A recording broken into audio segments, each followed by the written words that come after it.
My family, my dad, my mom, myself, and my three sisters, we moved to Singapore in 2006. And when we moved to Singapore in 2006, things were very tough back home in Africa. We were living in a one-bedroom flat in a place where literally the people living in that area, you can tell that there is a place called Ikota in Lagos.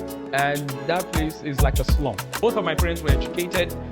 Like, they should not, in quotes, be living in that sort of environment. And from then on, he started to seek God's face. Lord, what's the next phase? What's the next season? And one day God opens his heart to go to Asia. In Singapore at the time, it was a place that Nigerians could go to with their passport without needing visa. So he went straight away, by himself in 2005. He made the first trip and he went. We borrowed all the money that he literally went with, like literally loans, all kinds of loans. My mom took like 6 months in the advanced salary and all of those sort of things just to be able to make him get there.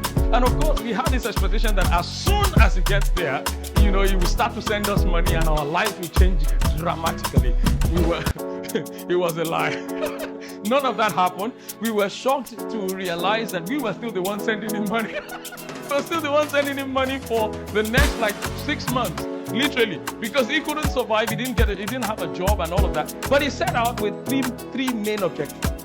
He had three visions. Number one was to get a job as fast as possible. Number two was to study. He was going to continue his study. At that time, he only had a bachelor's degree. He wanted to do it fast. Number three was to do ministry. In that order, those were his priorities: a job, school, and ministry. More or less, God laughed. He didn't see it that way at the time because he just felt like his main priority at the time was to look after his family. So for many months, he couldn't get a job. Until one day, after praying and wailing, and God spoke to him and said, "I'm sorry, but you put me last. And now you want me to do something for you first." He said that was the day he repented. And said, "God, I'm sorry. I was carried away by the need, my present needs, that I thought that was the most important thing." And he repented and God said, "Yeah, now I will put you first. If you put me first, I will." You know what happened?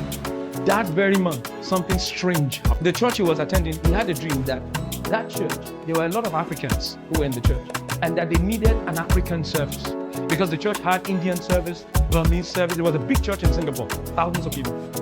They had Burmese, but they never had African service. And they had a lot of Africans coming there. So he wrote it down as like a proposal or something like that. After church on Sunday, he went straight to the senior pastor. He said that, I just had this dream that we could have an African service.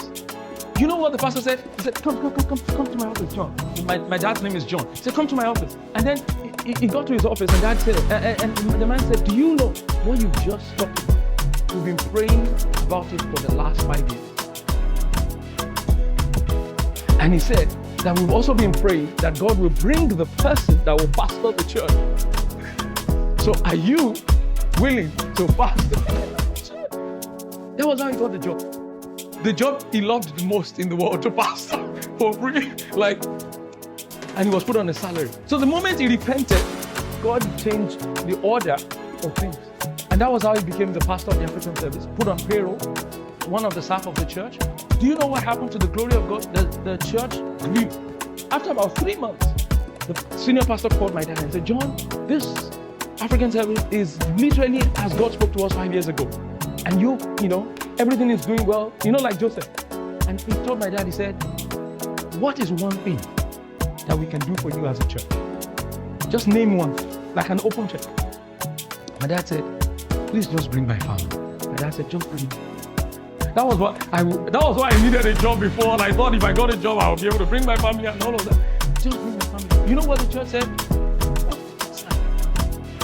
April that year, we were in Singapore.